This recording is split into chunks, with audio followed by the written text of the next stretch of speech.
Kelompok yang menjalani diet lebih menyukai sayuran goreng saat ditawari makanan cepat saji berkalori tinggi seperti pizza. Mereka bahkan mengganti daging olahan seperti ham, sosis makanan laut, dan daging tanpa lemak dalam porsi kecil.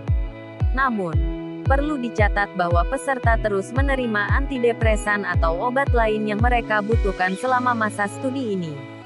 Tujuan penelitian ini bukan untuk menentukan apakah pola makan sehat dapat menggantikan pengobatan, melainkan untuk melihat apakah pola makan sehat dapat memberikan manfaat tambahan dan memiliki efek yang lebih baik pada partisipan. Setelah penelitian berlangsung selama 12 minggu, para peneliti bahkan mengamati adanya peningkatan skor depresi pada para peserta. Setelah dilakukan penelitian antara kedua kelompok tersebut, ditemukan temuan mengejutkan pada kelompok yang mengonsumsi makanan sehat. Sepertiga dari kelompok makan sehat mengatakan mereka merasa jauh lebih baik dan bahkan tidak bisa diklasifikasikan sebagai depresi. Setelah ditimbang secara mendetail, diet sehat terbukti sangat bermanfaat secara fisik, mental, dan finansial.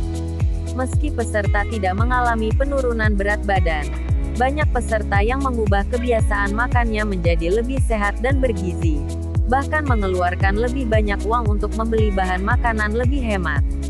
Setelah penelitian berlangsung selama 12 minggu, para peneliti bahkan mengamati adanya peningkatan skor depresi pada para peserta.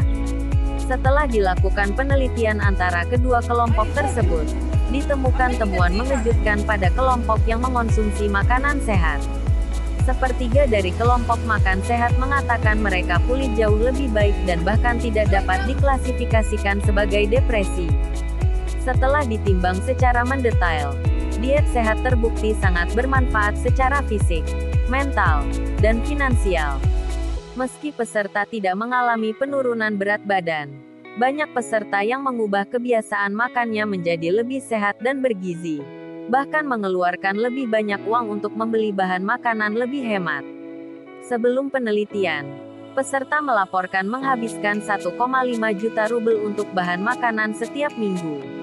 Partisipan juga mengungkapkan bahwa mereka hanya menghabiskan 1,2 juta rupiah per minggu untuk bahan makanan setelah mengikuti diet sehat. Kesehatan mental sangat kompleks. Makan selada tidak akan menyembuhkan depresi. Namun, ada banyak cara untuk meningkatkan suasana hati dan kesehatan mental. Dan itu bisa sesederhana makan lebih banyak makanan nabati dan lebih sehat, kata dokter Jaka sebagai Direktur Food and Mood Center. Dr. Drew Ramsey, yang juga seorang psikiater dan asisten profesor klinis, mempelajari nutrisi pasien. Dia melacak apa yang dia makan, meneliti makanan favoritnya, dan menemukan bahwa makanan yang dimakan pasiennya berdampak besar pada koneksi usus otak. Kita tidak bisa mengendalikan warisan kita, siapa orang tua kita atau perilaku aneh yang menyebabkan kita trauma atau kekerasan. Tapi kita bisa mengendalikan apa yang kita makan dan memberi orang hal yang bisa mereka lakukan dalam kehidupan sehari-hari. Seperti tumor otak, kata dokter.